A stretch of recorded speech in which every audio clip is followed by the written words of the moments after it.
In March of 2015, NASA embarked on a milestone mission in microgravity human research. Not only are astronaut Scott Kelly and cosmonaut Mikhail Kornienko spending 1 year in space, but both Scott Kelly and his identical twin back on Earth, Mark, are participating in a set of 10 focused investigations.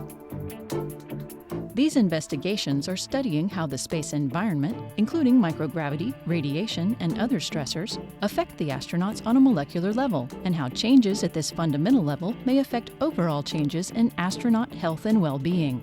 Results from these investigations will allow us to better understand factors that influence aging, cancer, immune responses, risk factors for diseases, and treatments for those of us on Earth.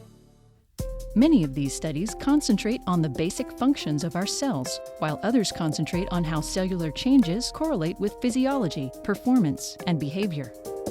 Within the cell's nucleus lie the individual recipe books of our bodies. Chromosomes hold tightly packed strands of DNA and are capped with a special repeated sequence of DNA called a telomere.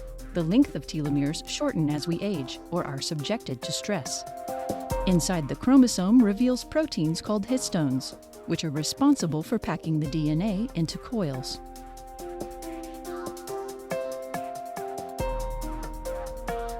RNA is made from DNA through a process called transcription.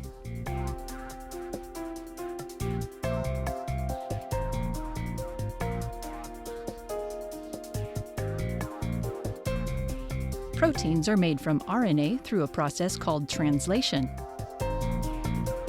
Proteins are essential in all living organisms and are involved in metabolism, the structure of every cell and organ, motion, our senses, the immune response, and much more. This entire process affects other aspects of our body.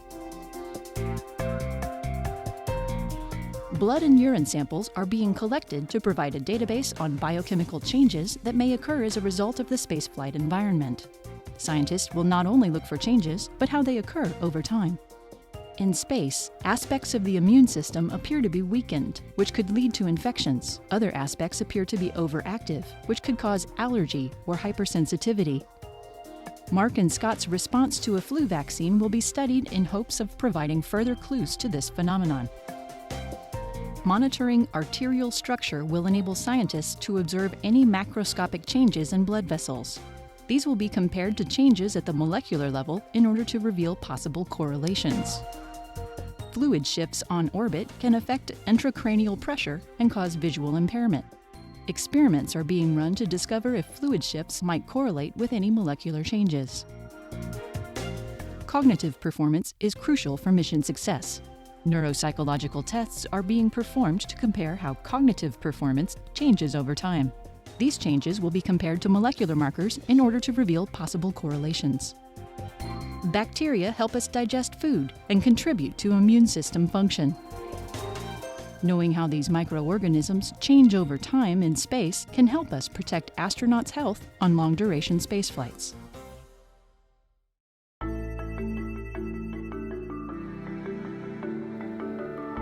Data from all of these studies will be combined into one complete analysis in order to form a comprehensive picture of how the human body responds to spaceflight. Since the experiments are being run on only one set of twins, definitive answers are not expected. Instead, the comparison of this data will be used to provide further clues and questions for future studies.